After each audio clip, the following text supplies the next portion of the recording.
Morning, everybody. Welcome to BK121. Chef Jeannie, joined by Chef Genevieve. Thanks for coming. We have a big week. Well, today's our last live session, our last formal live session. I will be doing two more just for you. But yeah, today is our last live session, and your project is going to be due not this Friday, but next Friday at 11:59 p.m. So don't freak out about it. You've got 10 more days. Do you mind quickly, Chef, if I share this little, it's just got 2 due dates on it, but I want you guys to write them down. Even if you feel like you're going to remember, just write them down just in case, because they're a little bit different than normal. So all makeup assignments, you guys, are due in a week on Tuesday, so a week from yesterday, by 11:59 p.m. CST. So make sure that if you have any assignments that you need to complete as a makeup, that those are done by Tuesday, September 24th, 11:59 p.m. CST. The due date for our finishing week assignments, you actually get a couple extra days this time around. So you get 2 more days than you typically would for this to finish this assignment. They are due by Friday, September 27th. By 11:59 p.m. CST. But here's the deal, you guys. Chef Jeannie and myself both have to have our grades done, completed, and turned in on Sunday.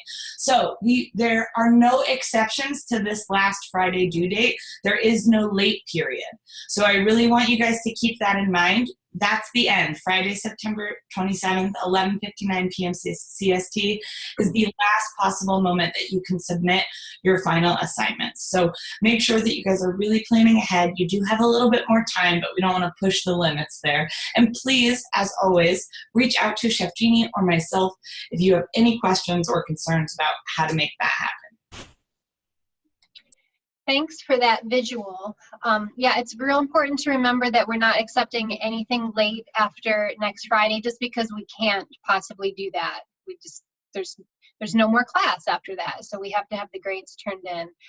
If you guys are struggling with like when to get parts of your project done, I can help you out with kind of like a little production list, so to speak. But basically, you have a 2-tiered cake. The cake should already be baked and in your freezer, hopefully. And you should have started your gum paste roses. We just required the centers, the little cone parts. And after that, you're going to add the petals. I would be doing that the next 4 or 5 days. Get your roses finished. Make sure, or whatever flower you're doing, make sure that they're completely dry before you start coloring them. So you can spend the next handful of days doing that. And then after that, you can get your cake built. You can get it filled with buttercream and crumb coated with the buttercream and put it into your refrigerator overnight if you want to, and cover it with fondant the next day. I'm just going to excuse myself for a second and turn my light on. Sorry about that. On the topic, you guys, of your gum paste flowers, I just want to warn you, some of you I know have already started working more on them, so I'm sure that you already have an idea of how fragile they can be once they dry. That glue that we've used, or if you're using any other type of food-safe glue, it's certainly not as strong as like super glue or epoxy. It's not the world's best glue. So I want you to use a light hand when you are transferring your flowers to your cake. I know most of you would do that anyways. You're going to be considerate of that. But I just want to warn you that those flowers are a bit delicate, especially once they've dried. And I've had plenty of petal pop off in trying to transfer my flower to a cake. So just be mindful of that they can definitely be a bit more delicate once they're completely dried. That's a very good point, and I always like to prepare a couple extra flowers just in case you have breakage. The requirement was 3 roses, but I would maybe make 5 just in case, you know, you drop one or it falls apart. You want to, you know, be sure that you have a picture of your cake completed. That's a requirement, and the flowers should be on the cake. So do make a couple extra if you can. Anyway, I wanted to mention that we're going to be talking about covering your cakes in fondant today. And some people have been sending me questions about the fondant, that they want to make it, or they plan to make it soon. How long can it last before you put it on your cake? There's many different answers to that depending on who made it and how it was stored, but I don't suggest that you actually make the rolled fondant until the day before that you need it, just so that it's nice and fresh. You don't want it to spend 3 or 4 days drying out.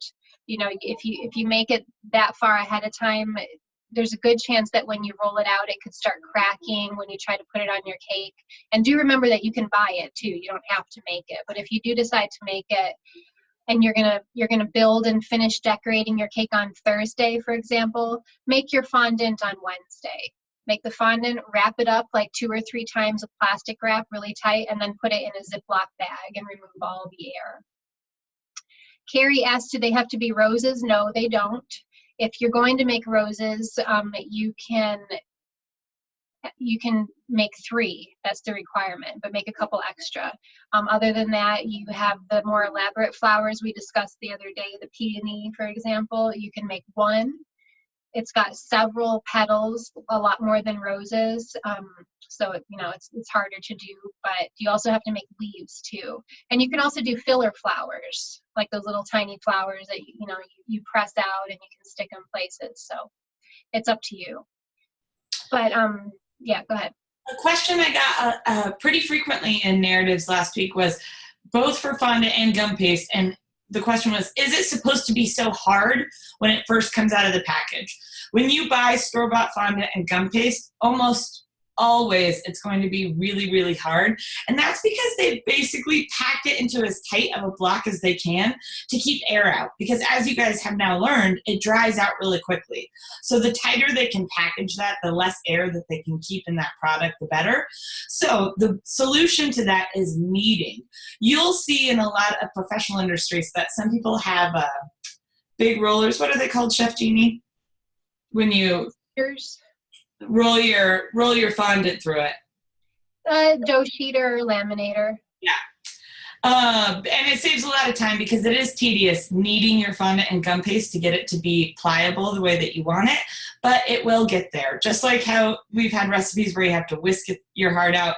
Sometimes with gum paste and fondant, especially store-bought, you have to knead your heart out until it gets to that softened consistency that's easier to work with. Yeah, that is a really good point.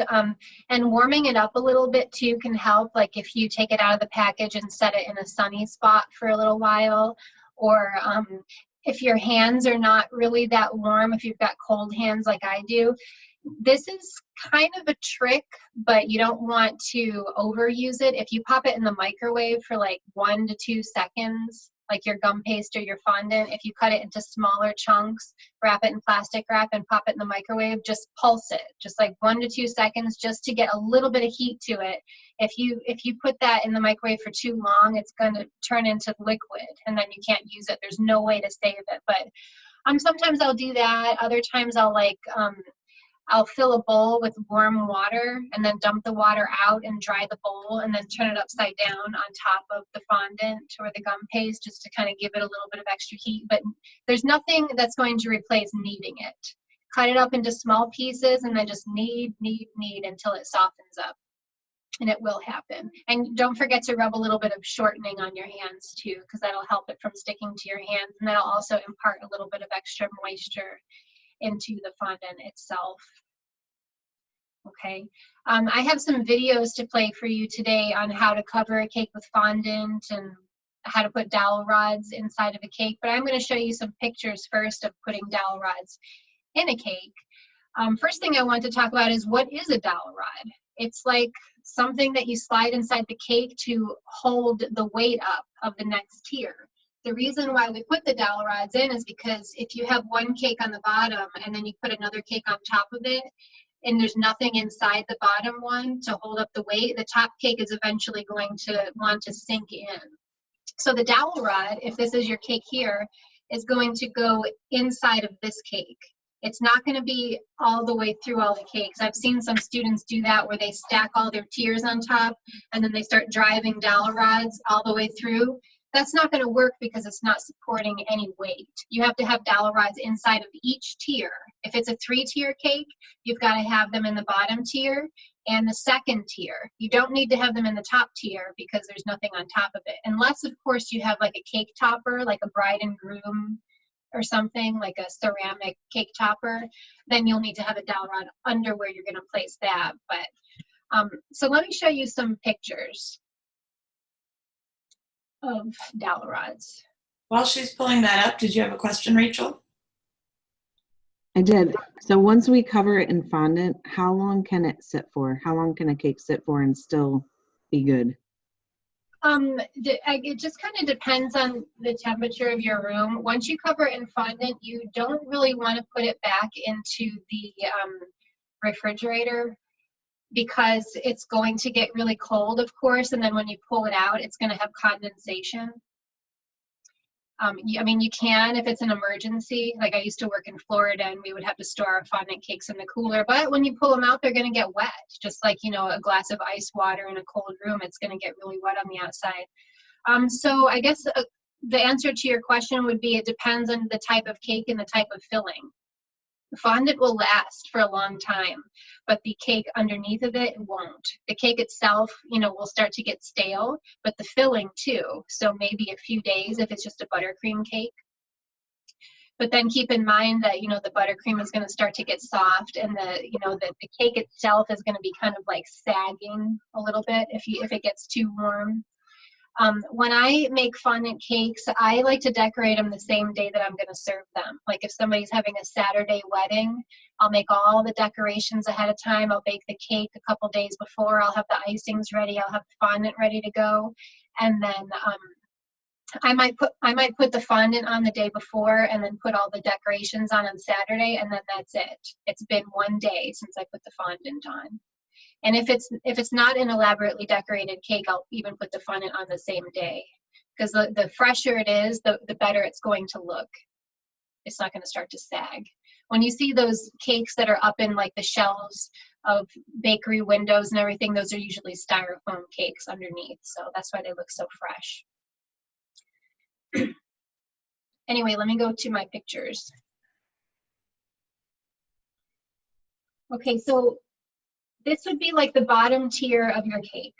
You're going to put dowel rods inside. If you can see this line right here, I would set the next cake, like let's say you're using an 8-inch for your top tier or a 6-inch. You want to set something on there, like a cake pan that's the same size of the cake that you're setting on top, and then kind of etch around it. Or a cake board that's exactly the same size as your top tier or the next tier, whatever tier you're using. That way you know where to put the dowel rods inside. There's no point in putting dowel rods outside of that area because the cake is going to fit here. Does that make sense? Yeah, you just want to set something on there that's the same size as the cake you're putting on top. And then put quite a few in there, especially if this is the bottom tier and you've got a lot of weight to support above.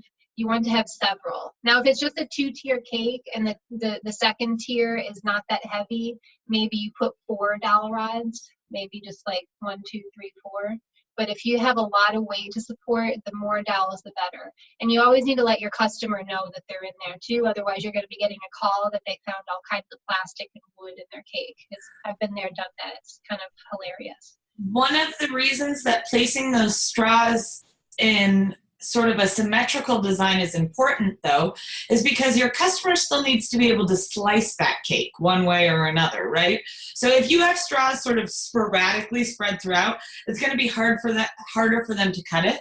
But if they know that the straws are sort of in a pie slice formation, it's going to be easier to cut that cake and pull those dowels out. So that's something to keep. You don't want to be too random with your placement of your dowels. Yeah, I agree with that. And also keep in mind that certain shapes hold up more weight, like cylindrical shapes are going to hold more weight, triangle shapes. But if you just put dowel rods in there, random patterns, you might not have the structural stability that you want. So here's another picture of, you know, that line drawn. I think these are styrofoam, but that's kind of the idea I was going for before. Just make sure you put the dowel rods inside of the line. This one here, the cake is already stacked and there's a dowel rod going through the middle. I usually do that step. I sharpen the dowel rod like a spear and then hammer it all the way through the center of the cake. And the dowel rod should just be a little bit shorter than the cake itself so that you can push it all the way in there without it being seen. And that's especially helpful for when like you're transporting the cake. Let's say you're actually driving with it when it's built. It'll help the tiers from sliding off each other when you hit the brakes. For wedding cakes, I usually will stack the bottom 2 tiers and then stack the rest of it when I get to the venue. But if you are delivering like a 2 or 3 tier cake that's fully assembled, you don't want to skip this step. Make a long dowel rod that's maybe about 2 inches shorter than the height of the assembled cake. You're going to sharpen it like a spear, so you're going to need to use a wooden dowel rod for this. And you have to make sure that the boards underneath your tiers are cardboard. And then you're actually going to put it in the top tier, and using a mallet, you're going to hammer it through, and it's going to go all the way through the cakes, and it's going to hold them together. It's not to support weight, but it's just to keep the tiers from sliding apart. But for this particular project, you don't need to do that because, I mean, I don't think you're going anywhere with this cake. You just need pictures from your kitchen. But that's a good step to remember. Now, different chefs have different techniques on how to do that, but that's mine, and I think it works best for me. Here's kind of an interior visual of what I was just talking about. You've got 4 dowel rods in this bottom tier supporting the weight of the top tier, and then you've got this one going all the way through that will keep it from sliding apart. And that dowel rod is also important even if you're not driving with the cake, because just handling it at home, let's say it's for your kid's birthday party and you made it 6 hours ahead of time, and 4 different people are going to be touching and moving this cake. It's going on the table, it's going in the refrigerator, you're putting it on your counter, someone's carrying it down to the party room in the basement. I mean, I'm not that fancy, I don't have a basement party room, but you get my point, right? It's good to have so the cake doesn't fall apart, the top doesn't slide off. Here's some more visuals of different size and shape cake and how you put dowel rods. The center dowel rod is always important, but do remember if that you are hammering that long dowel rod into the center, you might want to take this and kind of like place it off to the side a little bit, because sometimes you get to the point where you try putting that long dowel rod through and then you're meeting resistance when you're hammering it in. That's because it's hitting another dowel rod. Your tiers need to have boards underneath of them. Don't just put cake right on top of cake. So cardboard is probably the most widely used type of divider. I've seen some people use plastic, some people use wooden boards as well. But if you're using plastic or wood, you're not going to be able to get that center dowel through unless they actually have a hole that's already pre-cut in the center. But those are pretty expensive. I just like the cardboard. So those are my visuals on dowel rods. Now, what kind of dowel rods can we use? Plastic, wood, what is it that we're using? Avoid drinking straws unless it's a tiny, tiny cake. Like you're making a little miniature cake. It's like a 6-inch bottom tier and a 3-inch top tier, because they're not going to support that much weight. You can use plastic bubble tea straws in cakes that are slightly larger because they are thicker and they support more weight. They're easy to cut through, which is good too. But my favorite is the wooden dowel rods, just because I'm kind of old school. But you do need like a serrated knife in order to cut those. I use a little serrated paring knife, which I've had for a long time. But yeah, wooden is my favorite way to go. Now, when you're shopping for dowel rods in the cake decorating section at the craft store, you want to exit the cake decorating section at the craft store and go to the woodworking section, where you find all the little birdhouses and things that your kids can paint. Because they're going to have dowel rods over there, many, many different sizes and thicknesses, and they're going to be cheaper than the ones that are in the cake aisle too. Questions about dowel rods? Not one? I find that hard to believe. Good, that means you're listening. Excellent. So don't forget that step. Now, with regards to the board that's in between the 2 tiers, if the cake is going to be sitting around for a longer period of time, like let's say you made this cake and there's a board under there, like you can see right here. If it's going to be sitting for several hours before somebody eats it, you want to cover the cardboard cake board with foil, because it's going to help prevent it from absorbing moisture. If that cake board gets all soggy, it's just as good as not having a board in there at all. And then what's going to happen is that soggy boards right here, the weight of the cake is going to be pressing down on these dowels, and the dowels are going to go right through the board, and the cake is just going to sink as if there were no dowels in it whatsoever. So if you have a cake board in there that's made of cardboard, you want to cover it with a piece of foil. Just completely wrap it with foil. In which case, you don't want the foil to be touching the top of this bottom tier, so put a little piece of parchment paper in between. So you have your bottom tier, you're going to put a little piece of parchment right on top of it, right here, and then stack your cake board. Does that make sense? That's kind of a step that a lot of people don't think of, but it will absorb moisture after a few hours, and then the cake starts to become weak. Like if you ever read posts on Facebook about people's cakes falling after they delivered them and stuff, it could be because the boards themselves inside underneath each tier actually got soggy, and then the cake started like, compressing into it, or tipping. Chastity, you had a question? Yes, I was wondering if you could explain that again with the cake board and placing the parchment paper. Yeah, it's just that you don't want the foil to touch the cake that it's sitting on.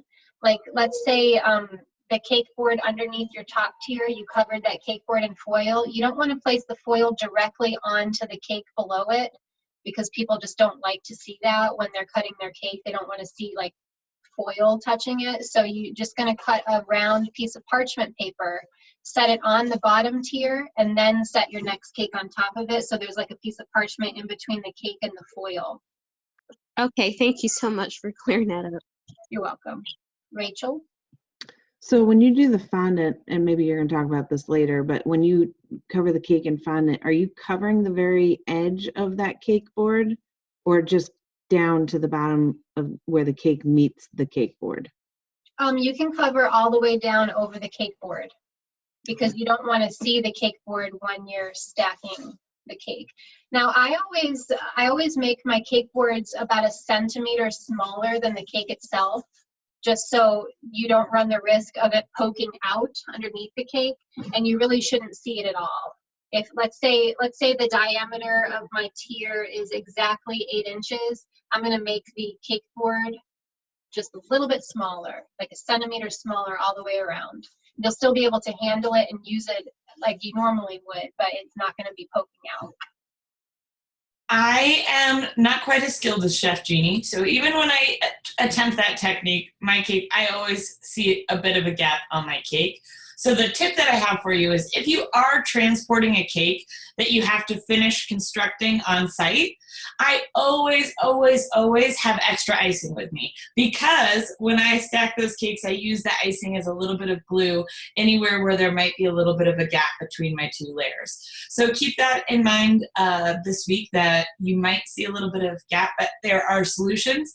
If your cake is not buttercream, so fondant, a lot of times when you see a fondant border around the bottom of your cake, it's for that exact reason. It's hiding a little bit of a gap between your cake and the lower tier. So that's definitely an option as well. Yeah, that's exactly right. And in the assignment requirements, I said that if you do have a gap, once you stack your tiers together, if there are gaps in between the tiers, you have to have a border of some kind. You can pipe the border, like Chef said, you can pipe it with buttercream. According to the assignment requirements, you're going to want either a shell border or a bead border, not any random border, either shell or bead, or you can use fondant. You can take a strip of fondant and roll it real thin, just like a little rope, and you can just very lightly wrap that around the gap. You can make it even thinner and like twist a couple or 3 together and make like a braid. You can get creative with that. There's certain molds that you can make fondant borders with too. They look like pearl necklaces and all different types of chains and zippers, and you can be creative with that if you choose to use a fondant mold. But you do want to hide the gap. You definitely don't want to see that like black line that's in between each tier where you can like see underneath of it. Okay. So I'm going to go to the class page now and we'll take a look at some of the videos. All right, we are in the last week of class. Do you have a discussion this week, which I'll talk about briefly? It's a food cost discussion. So what you're going to do is pick 2 different things. Like, it doesn't have to be cakes from this class. It could just be a random dessert recipe, something that maybe you haven't even made, you just have a recipe for. Assign prices to it. So cost out each ingredient, and you don't have to go grocery shopping to do that. You could look on like the Walmart website or wherever. Just look up prices of ingredients, assign cost to each ingredient, and cost out your recipe. How much does it cost to make this recipe? So you want 2 of those, 2 recipes, cost it out. And then you're going to assign them selling prices, 2 times the food cost, 3 times the food cost for each one. And then you are going to find that same recipe from a menu from a restaurant, and you're going to write down what they are charging for it. And then after you do that for your 2 different products, you're just going to talk about if you were to sell that product, how much you would charge for it and why, and how will you illustrate the value of your product. And when we say illustrate, we don't mean draw. We just mean kind of explain. How will you explain the value of the product to the customer in order to get the price that you're going for, basically. I read something on Facebook last night in a cake page about somebody who is making vegan cupcakes, and she learned in the process that the ingredients were like super, super expensive. So instead of it costing her to make like 2 dozen cupcakes like $4 like it would normally cost her, it cost her like $12.50 or something. And she was just wondering how to kind of how she could raise her price that much. Basically you have to explain to your customer that the ingredients are a lot more expensive and they're a lot more nutritional and more time and effort goes into it. But anyway, that's what we're looking for in the discussion this week. 2 different products, food cost for the 2 different products, 2 times the food cost, 3 times the food cost, and what a restaurant charges for that, and then talk about it. Chef, can I clarify something real quick? Yes. You're saying we need to pick 2 items because the instructions say take 1 item from dishes that you've prepared? Is it 1? Are we costing 1 or 2? Well, it says 1 right here, and then it's got 2. I don't know. Let's just do 1. Okay. Just make it easier for you. I'll revise that. Thanks for pointing that out. Chastity also has a question. Go ahead, Chastity. Go for it. I'm sorry, I guess my hand is still raised, so sorry about that. No problem.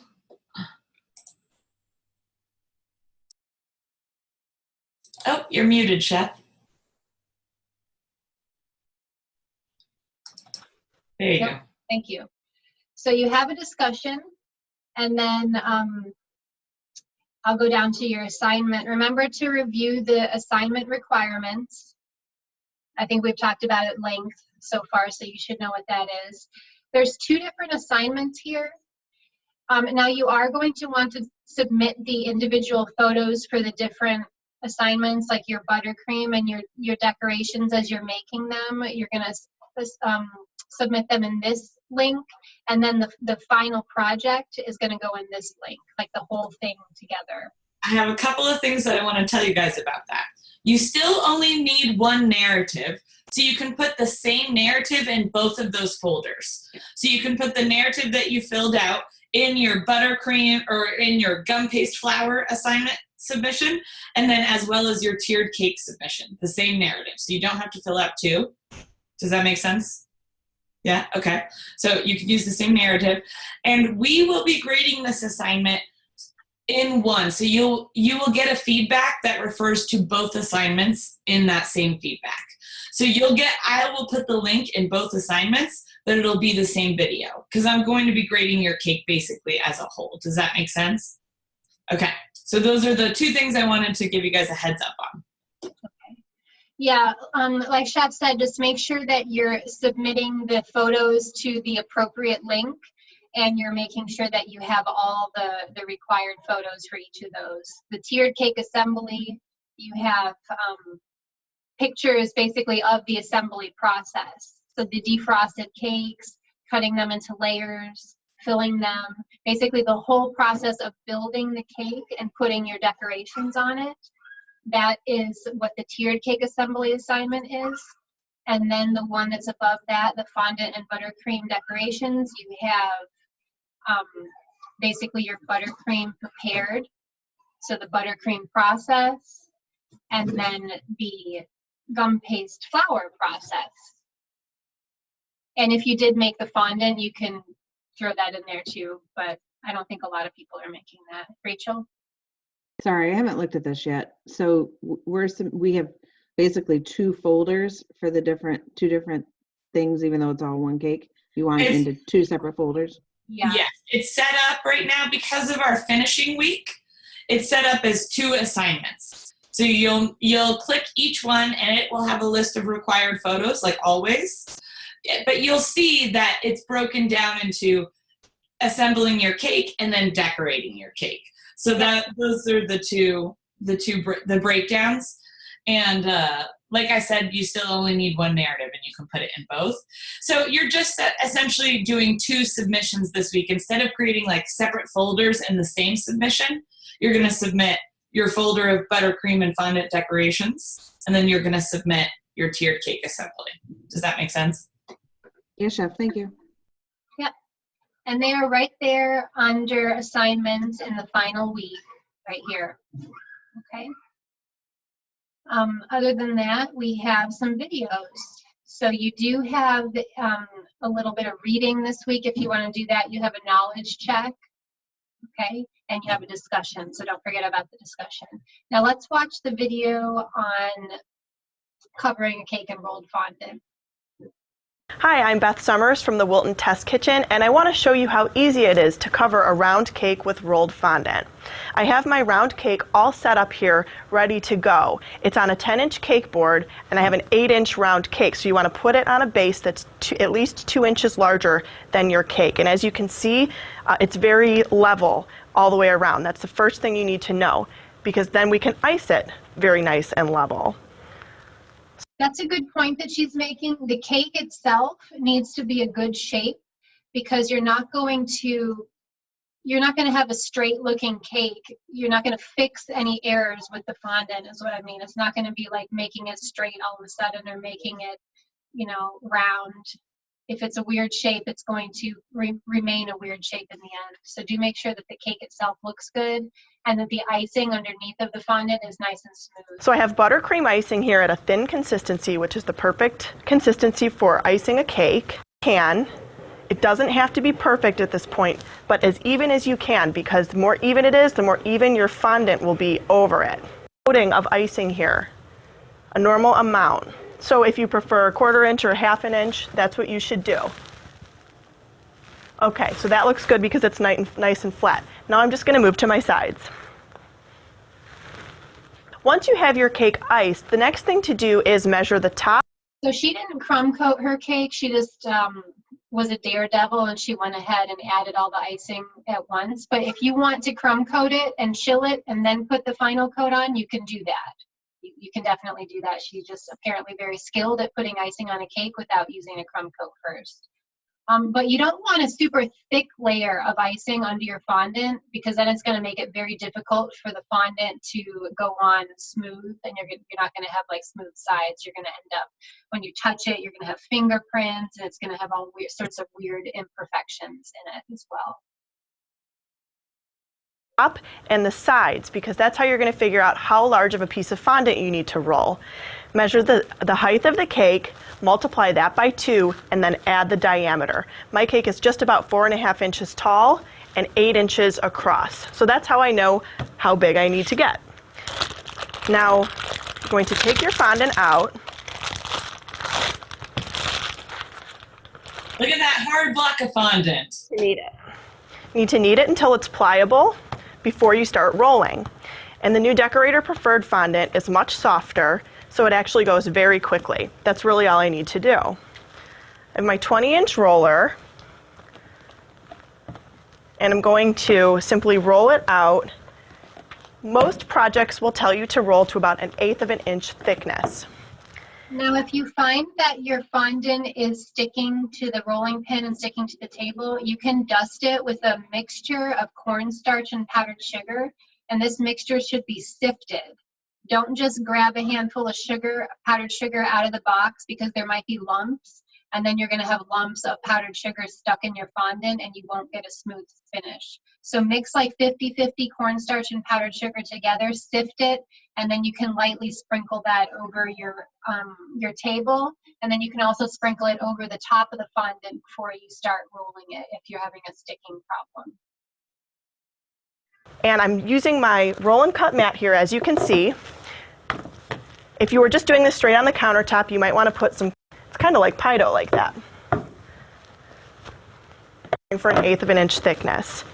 It's better to start with a circle because it's easier to finish with a circle. If you start with, she said 1/8 of an inch thickness. If you go between 1/8 of an inch and 1/4 inch, you're good, but don't go any thicker than that. You don't want to have like a big, thick layer of fondant covering your cake. That's not good. Nobody wants to eat that. We're looking for 1/8 of an inch to 1/4 of an inch thickness. with something that's really misshapen, it's harder to get it there. Now I'm just going to cut the fondant to the size that I need. 8 inches by 4.5 inches, I'm going to need about a 17-inch circle. After you get your fondant cut to the size that you need, rolled out and cut, you're going to want to make sure that your cake is ready before that, because the fondant will go on right away. You can't let it sit out too long or it starts to dry out. So what I've done is I've just loosely folded the fondant over my rolling pin once, just like that. And what I'm going to do is start it about 1 inch away from me, so the fondant in the back is touching the base, and gently roll my rolling pin out like that, so the fondant will drape all the way over the cake. Now you can see it's draping nicely and it's covering completely. And from here we're going to use a combination of our hands and the fondant smoother tool to gently adhere the fondant to the icing underneath. You don't have to have a fondant smoother. I'm sure a lot of you do because you're cake decorating orders and you probably have all the equipment now, but you don't need one. If you don't have one, just use your hands.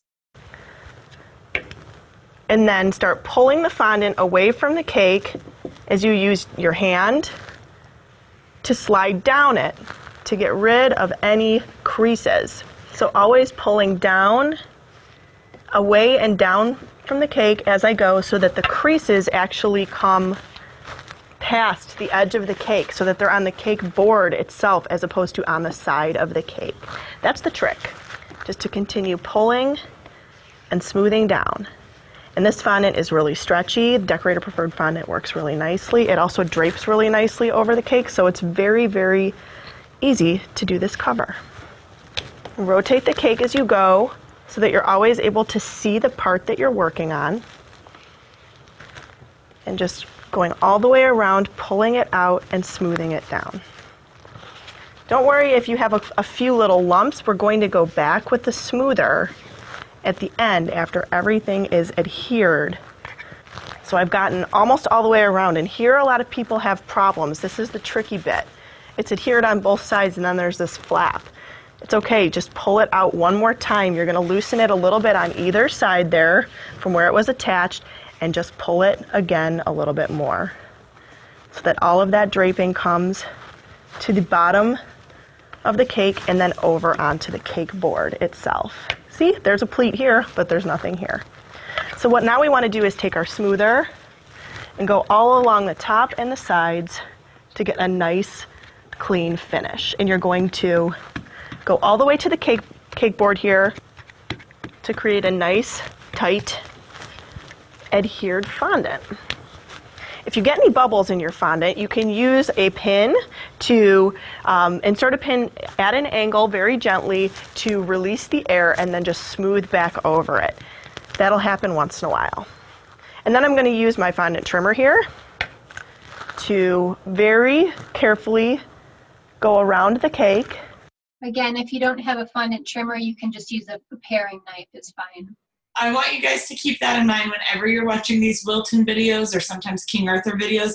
Ultimately, they are a business that sells baking supplies. So even though they do make really awesome, helpful tutorials, they also are going to try and convince you to buy some of their tools.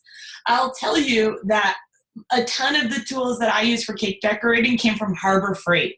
It's like the cheap version of the hardware store. So like my X-Acto knife kit, it was $10 from Harbor Freight. The Wilton X-Acto knife kit is like $25, and it works just the same. So whenever you're watching videos like this and they tell you that you need a specific piece of equipment, you can probably find a less expensive version of that equipment. Agreed.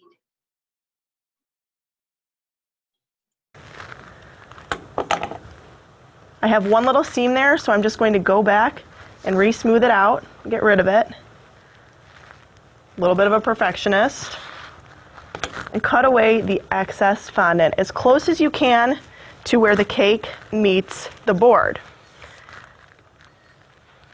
Again, making sure to turn the cake as you do this so that sometimes the fondant might stretch. You don't want that to happen. So tiny little strips. There we go. We have all the extra fondant off of the cake, and just one more time we're going to go around. If you have any buttercream on your board, I have a little bit, wipe it up before you do your final smooth so that you don't get anything on the side of your fondant. So I got a question for you. What if this was the second tier? Can she just take the cake the way it is there and set it on top of the bottom tier? Or do you see anything that would be weird about that? Well, she's got a larger cake board than Exactly. Exactly. So sometimes you might find it easier to work with a larger cake board under your cake, but underneath that, like actually under the cake, there should be a smaller board. The cake itself should be sitting on a board that's slightly smaller than it. And once you have that done, you can sit that onto a larger cake board. That way you can handle it easily and you can do whatever you're going to do with it. But later you'll slide that off there onto, you know, the cake that you're stacking it onto. There'll still be a board underneath the cake. You won't be able to see it, but you're not going to slide the cake onto the bottom tier just the way it is in the video. That won't work.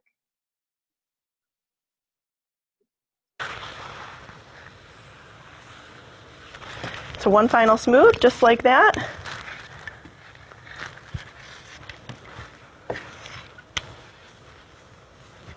And there you go. That is how you cover a round cake with fondant.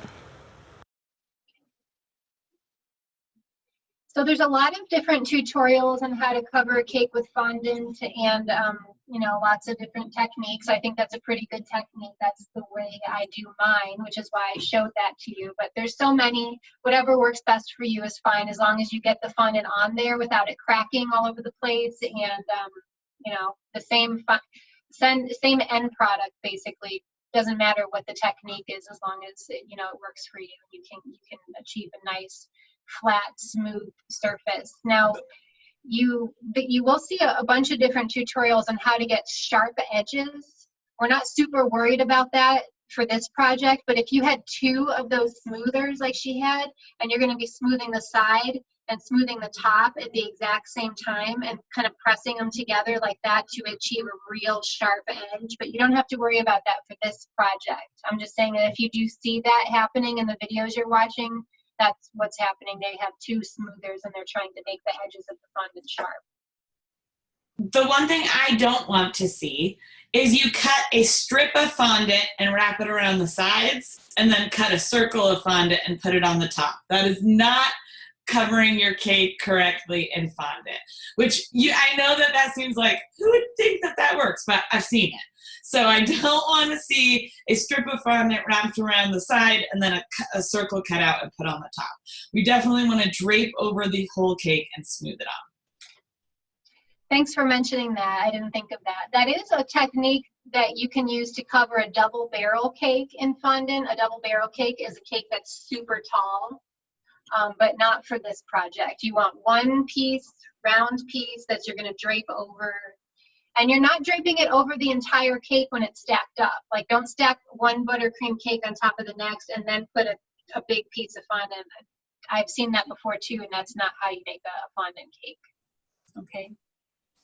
So I have another video of actually a start to finish. We're not going to be able to watch the whole thing. I'll fast forward through it, but it's a famous bakery in England called Crumbs and Doilies, and they're building their latest cake, which is like a rainbow buttercream wedding cake.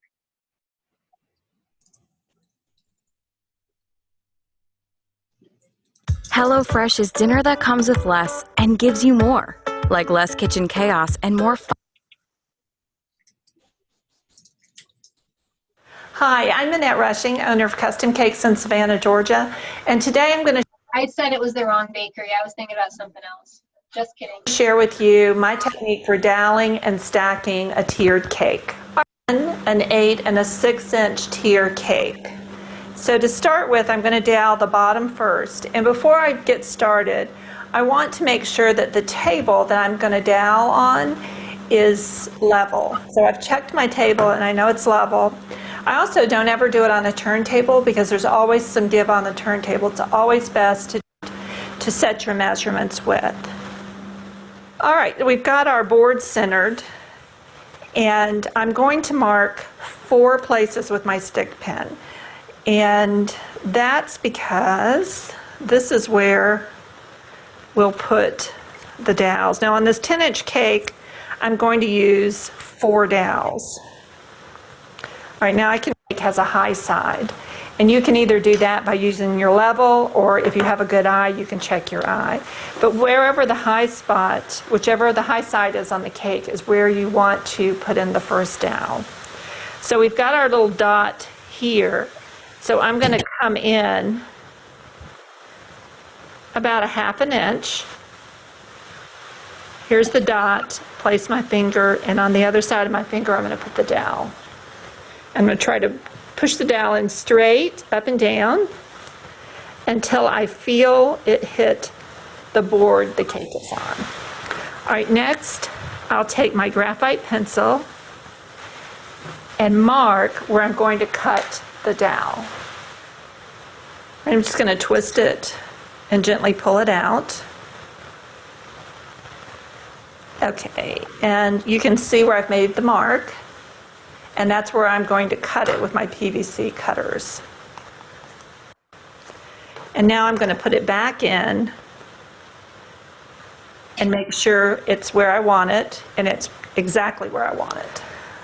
All right, we need to cut 3 more pieces of dowel, and they all need to be.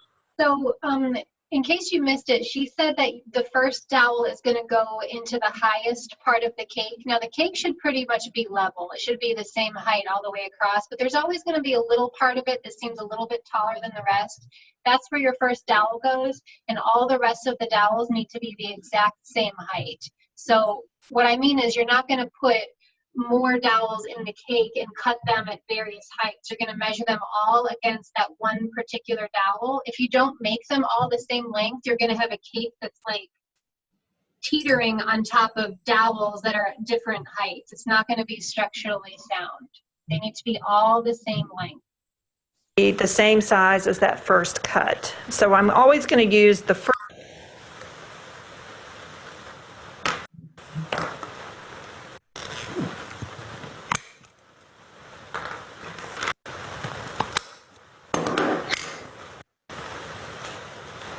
Come right across here. Again, here's our mark.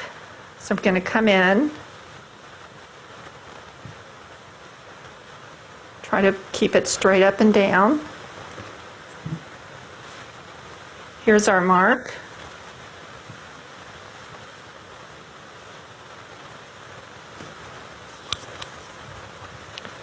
to make sure they're level.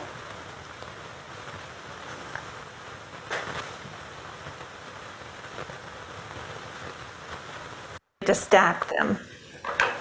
Okay, so she did both the bottom tier and the middle tier. Now it looks like she's getting ready to stack them together. All right, you always want to stack your cakes on, again, a straight surface and not on a turntable. A turntable has too much give, so always stack. And you can either do that with your level or you can do it with your eye if you've got a good eye. So let's say you have a high side. You want to find the high side, and then on the cake that's being put on top of this cake, you'll want to find the low side so that you match the low side to this cake to the high side to this cake. Okay, and I've checked in my, I find that the condensation is enough to keep them from sliding around.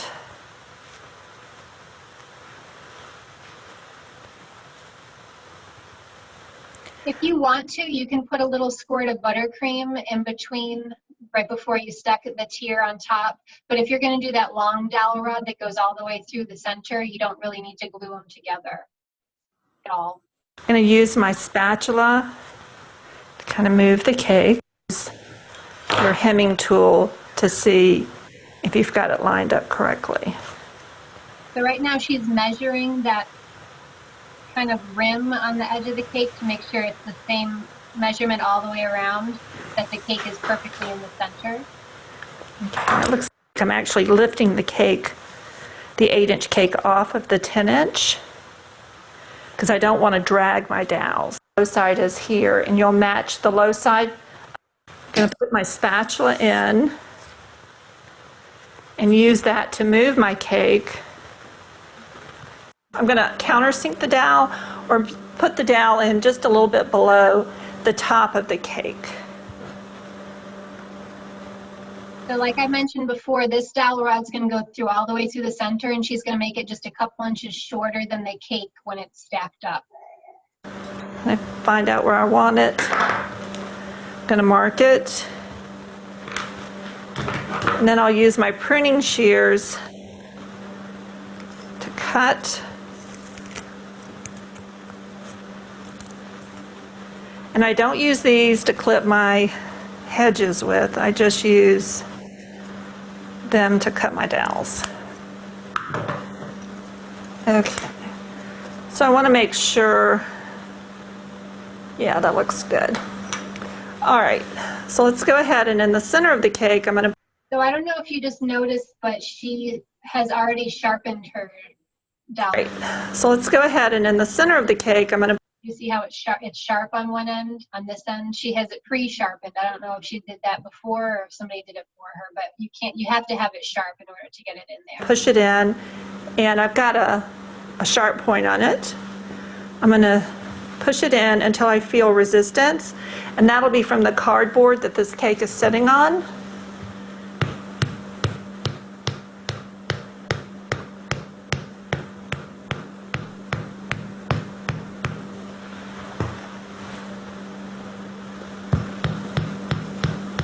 And I want you to listen for the sound.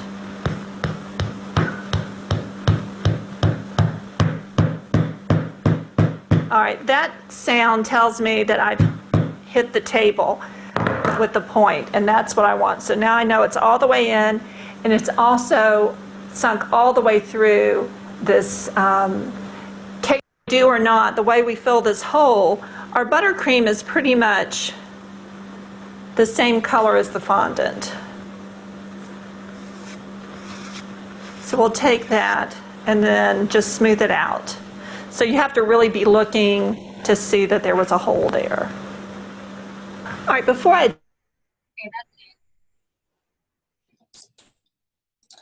If you are going to use that technique where you put the dowel all the way through the center, it needs to be a cake design that has something on top to hide that hole. If you just have a cake design that's completely plain on top, don't go driving anything through the top. You want to make sure that there's a cake topper or some flowers or something that you can use. Or if you have the exact same color of fondant and you can make a tiny little plug and stick it in there and smooth it out really well. Rachel? So when you're doing this technique with the dowel through the center, do you need to put a hole in the center of each cake board for each layer, or that's why you hammer it because it goes? That's why you hammer it. Even with the foil on, it'll go through it? Yeah, if you're using Okay. cardboard, it'll go right through if you sharpened it and you're pounding it with a hammer or something. Now, if you're using plastic or wood, those cake boards, you can order them with holes in the center unless you want to drill the hole yourself. But then you're not really going through the top with your dowel.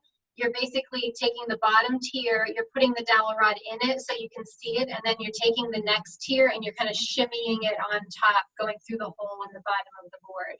But that's a lot more complicated. That's a little bit more advanced.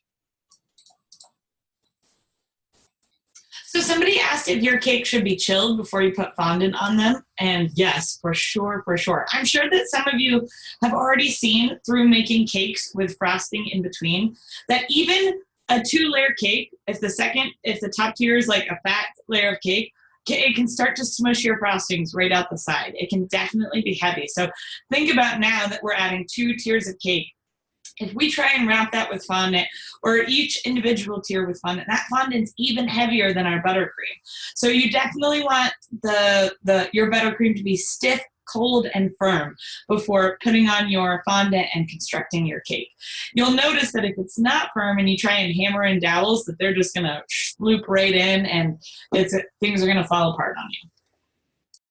Right, yeah, definitely chill the cake a little bit before the fondant goes on, but you don't want your cake to be ice cold, and you certainly do not want it to be frozen, because the colder the cake is, the more condensation you're going to have when it comes back up to room temperature, and you're going to end up with really wet fondant if your cake was super cold. So you want to, after you build your cake, you just want to chill it for a little while to let that buttercream firm up, and then put your fondant on. Now, if you have chilled the cake overnight before you put the fondant on, that's okay, as long as it's not frozen, and as long as you realize that there is going to be moisture coming out of that cake and coming through the fondant. Now, if you let the cake just sit for a while at room temperature after you've built it and it starts to sweat, if you put a fan on it, it'll eventually evaporate. You can also use paper towels. Viva brand is the best brand to use for that because it's really absorbent, and you want to get the one that doesn't have a pattern on it, and you just kind of like lightly pat the cake with the paper towels, and it'll pull up a lot of that moisture. But don't use linens, like don't use dish towels or anything like that, because they're not that clean as like a paper towel would be if you just took it off a roll right out of the package. So you don't want to be getting like any lint or pet hair or anything onto your cake. Other than that, you're not required to put any like decoration on the fondant if you don't want to. I know some people have said that they want to do like brush embroidery, or they want to put fondant ruffles. Whatever you want to do is fine, but we need to be able to see the process of putting the fondant on the cake before you start covering it up with a bunch of stuff. So whatever you plan to do in the end is up to you. Just make sure that we can actually see the fondant on the cake by itself, because that's what we're going to be looking for to grade it. We're not looking for ruffles or brush embroidery. We're looking for the fondant itself. Okay.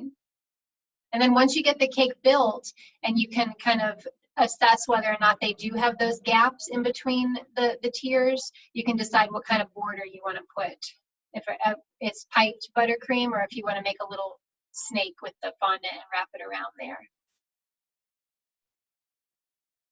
I have been asked several times about adding the fondant to the gum paste, and like I said in the last live session, I do not suggest that you mix it 50-50 the way that it said on the class page before I edited it. And the reason why is because your flowers are just going to take forever to dry, if they dry at all. If you do find that your gum paste is a little bit on the hard side and it starts drying really fast and your petals are getting like crackly and you're not able to like shape them and get them onto your flower, then you can mix a little bit of fondant into it, but don't do half and half, because that's just going to ruin it. Just start with a very small amount. I know you only got a minute, but I asked in the shop, but you didn't read it. Can you explain to me about the discussion photo again? I'm sorry. I'm lost. The discussion question, Chef? Oh, the discussion question. You're going to take a recipe. So let's say you want to do chocolate pudding. You're going to cost it out. So look at your recipe, figure out how much the ingredients cost for the recipe. You know, like let's say it called for, just for the sake of argument, it called for a pound of chocolate. And the bag you bought at the grocery store was 2 pounds and it cost $2. Basically, you divide that in half and you've got $1 for the chocolate that goes into your recipe. So you do that for all the ingredients in your recipe. You're costing it out. How much does it cost you to make that recipe? And then you're going to write the food cost. So let's say at the end of the day it costs you $10 to make the chocolate pudding. They want you to multiply that by 2 to give like a 2 times the food cost for a selling price. So then you would say that was $20 and then multiply it by 3. So that would be $30. And then they want you to find a restaurant that serves that product and tell what they sell it for. So you're going to have those numbers. You're going to have your food cost. You're going to have 2 times the food cost, 3 times the food cost, and then what the restaurant is selling it for. And then just explain how you're going to illustrate the value of your product to your customer so that you can sell it for what you want to sell it for. Now the discussion board does indicate, I'll show you right here, the discussion board does indicate that most restaurants' food cost is about 1/3 of their operational cost, which comes down to 33%. That's a pretty good food cost, but the lower you can get it, the better. Like if you all of a sudden in your bakery you had like a 25% food cost, that would be really good. But the average food cost is about 1/3 of all the operating costs. So basically what that means is you want to figure out how much your product costs to make and multiply it by 3 so that the cost that goes into the product was just 1/3 of the cost that you're selling it for. But it's not too complicated. Just cost out any recipe will do. Double it, triple it, tell us what the restaurant charges, and then just kind of explain if you were selling this in your bakery or your restaurant, how you would express to the customer why it's as valuable as whatever you want to sell it for. So we're not doing anything with the actual food cost percentage. I think that's what, because I was confused too, because we've always done calculated food costs. So I was trying to figure out if we were multiplying that number or like the actual cost of ingredients for that recipe. No, you're just figuring out the cost of the product to make, and then you're going to multiply it by 2 and then multiply it by 3 to get 2 different versions of how much you would want to sell it for. And then you have your restaurant cost and then a short paragraph about how you explain the value to your customers. I wanted to show you guys my first ever fondant decorated cake when I was a pastry student. I just, first of all, love looking back on it, so I'm grateful that you guys let me share with you. But it's also definitely a fun look back on things that we could have massively improved on. So the other team, you can actually see it in the corner there, did a traditional white covered fondant cake with a ton of beautiful white gum paste flowers. So that's a little bit over here in the corner. My team chose to make a Super Mario cake, which is fun in a different way.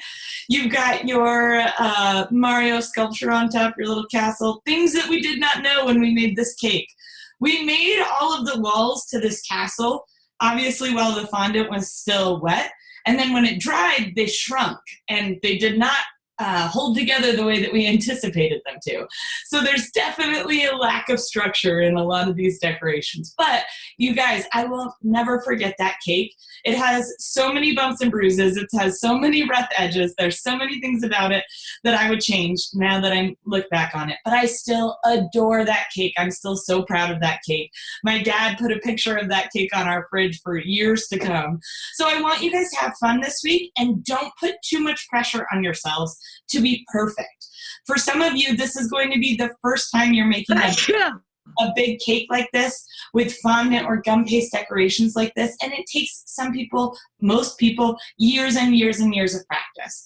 So please, please have a little patience with yourselves. All of you strive for such strong work and give it to me every week, that I just don't want you to put too much pressure on yourselves to be perfect, because you guys are really blowing my socks off every single week. So have fun with this. This is meant to be fun. Rachel? Sorry, I always have a million questions. The final exam, I don't think you've talked about that yet. Normally there's not a 90-minute limit. Are you taking that off? That's usually what they've done in the past. Yeah, I'm going to take it off and change it to 30 minutes. Perfect. Awesome. No, I'll take it off. I'll take the time off so you have a unlimited amount of time. Okay, great. Thanks. Okay. The extra credit assignment was a drip cake, and I've seen three submissions so far. Everybody else who hasn't done it yet, or if you plan to do it, it is extra credit, so you don't have to, but it will add to your grade. So please do that if you want to. The other extra credit, I think, is complete the end of course survey, which is not hard, just answer some questions. But otherwise, the extra session this week is going to be tomorrow night. I will get back to you with a time on that. It's probably going to be sometime between 7 p.m. and 8:30 p.m., but I'll talk to my husband about that. And then I'll send you a message with the link to the Zoom session. And then I am going to have another live session next Wednesday, which is an extra session as well. This is our last required live session, but I will have 2 more for you because I know that, you got worries and questions and things you want to talk about. So I will be here for you. Okay? So I got a quick question. The due date, I know she posted it earlier, but not for everything is by next Friday. Even for the test, even discussion photo, everything. The discussion, I would really, really, really prefer you to turn that in on Tuesday as usual. So you would have a week, but I mean. So discussions in on Tuesday. That's the same date for makeup. Any makeup assignments due Tuesday, right? And then your 2 assignments, your gum paste flower and your tiered cake decoration, both of those have to be done by Friday, September 27th. What about the final test? The final test also needs to be done by Friday, but the sooner the better, for sure, on that one. Yeah. Oh, yeah. I just wonder. Yeah, Yep. please wait till the last minute. Yeah, try not to wait till the last minute on everything, especially if you've got questions, because a lot of times on like Tuesday evening or Tuesday afternoon, people will start asking me all kinds of questions, and it's like I might not be available at the moment to answer your question, and then you're kind of high and dry as far as the assignment is concerned. So try not to wait till the last minute, especially for the final project. The discussion, you should have your initial post done by this Saturday, and then you have your 2 replies done by Tuesday. Now, there's always a few people that go in there and they submit late discussions, but if you happen to do that, you need to let me know, and you should know that it's due on Tuesday night, just like Chef Genevieve said, along with the extra credit and the makeup work and all that.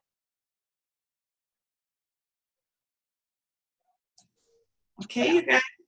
If you have any other questions, as always, please reach out to us, okay? Yep, and I'll let you know about tomorrow night too. Otherwise, next Wednesday we'll be at the same time, same place, 10:30 in the morning.